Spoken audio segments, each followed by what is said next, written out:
Hey guys, welcome back. So this is a Continental EcoContact 6 review. I had the tyres on the car for around 18 months.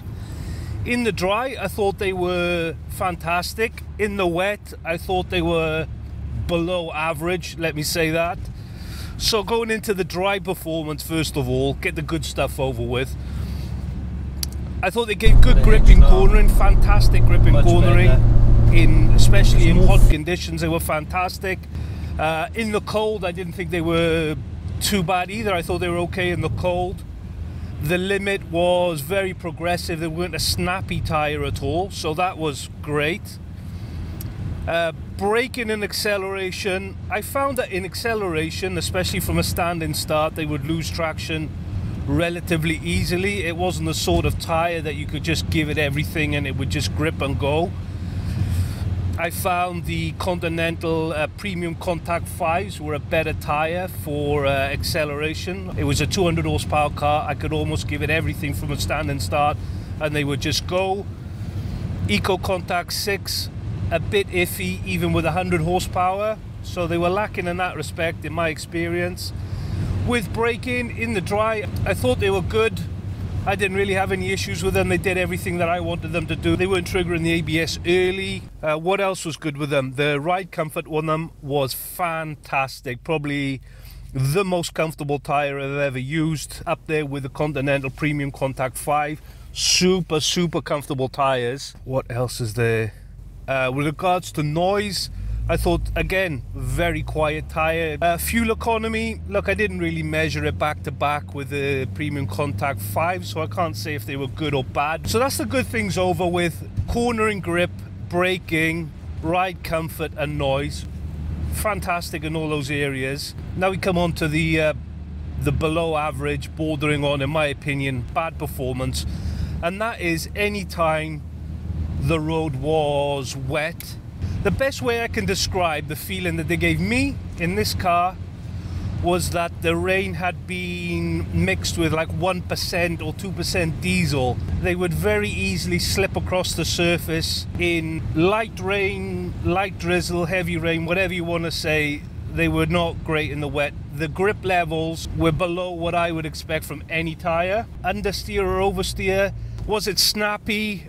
I wouldn't say it was snappy, and I wouldn't say it was like oversteery or understeery. I would just say that the good balance that was there in the dry, you also get it when it would slide. It was kind of just a gradual slide. I wouldn't say it was snappy.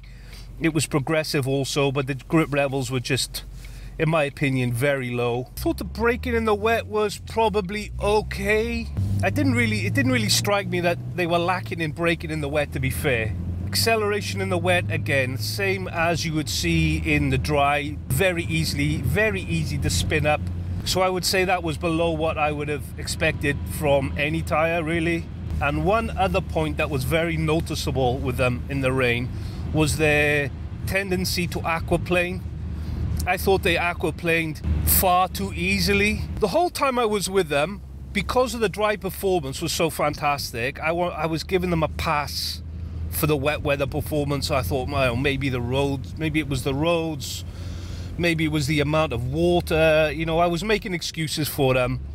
And the other people, or the other person that drives this car was slating them immediately, saying that from day one that the wet weather performance was far below par.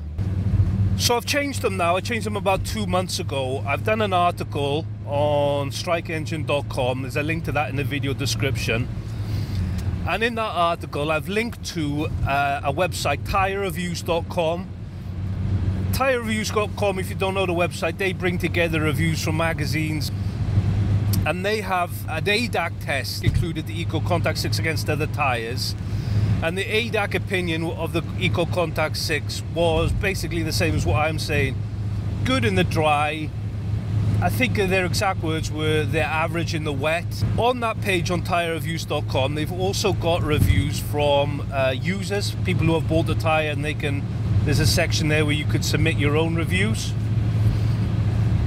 And there's people there that have said the same things as me, that the tyres aquaplane far too easily, that the grip in the wet is you know, below what they would expect. General performance is below what they would expect. I was a bit reassured that it wasn't just me thinking these things about these tyres anyway. Link to that tyrereviews.com is in the video description anyway, and the Strike Engine article. That is the whole picture that I had of the EcoContact 6. Fantastic in the dry, average to below average in the wet. Would I recommend these tyres to anybody? I don't think so. Unless you live in a country that's always dry, I can't recommend them.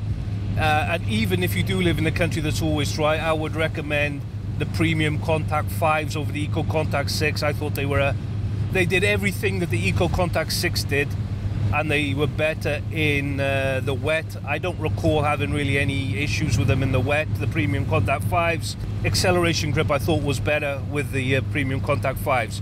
So in short, for me, there's no reason to choose the EcoContact 6. And that's the review, guys. That's how I found the EcoContact 6 after 18 months wet dry. I did a review of them in the snow, and I thought, considering that they were like a summer bias tyre, they did well. Link to that video in the video description. That's all for now. If you made it this far, thank you for watching. Hope you enjoyed the video.